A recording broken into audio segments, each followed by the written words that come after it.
বাংলাদেশের রাজনীতি যে ভালো লোকের জন্য না, তা আবার প্রমাণ হইল।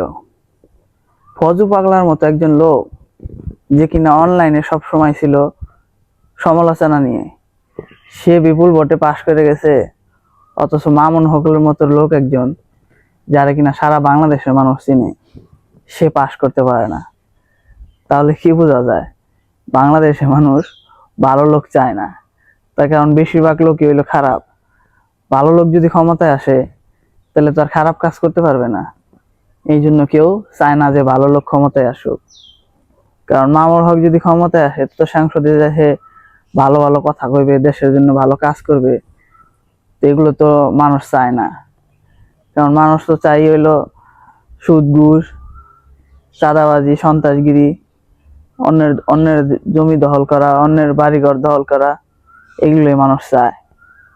কাজেই ভালো লোক যদি ক্ষমতায় আসে, এগুলো তো করতে পারবে না। এই জন্য মানুষ চায় না যে ভালো লোক কখনো ক্ষমতায় আসুক। তা না, ফজু পাগলার মতো একটা লোক, হে পাশ করে যায়, মামুন হক পাশ করতে পারে না। বিষয়টা কেমন অদ্ভুত না? ভালো লোকের কোনো স্থান নাই বাংলাদেশের রাজনীতিতে। যে যে জায়গায় বেশিরভাগ মানুষই খারাপ, তো ভালো মানুষ কিভাবে আসবে ক্ষমতায়? সবাই তো চায় যে তারা খারাপ কাজের সাথে জড়িত থাকুক। ভালো লোক আসলে তো আর খারাপ কাজ করতে পারবে না। এই জন্য আর ভালো কাজ কেউ চায় না, ভালো লোকও চায় না।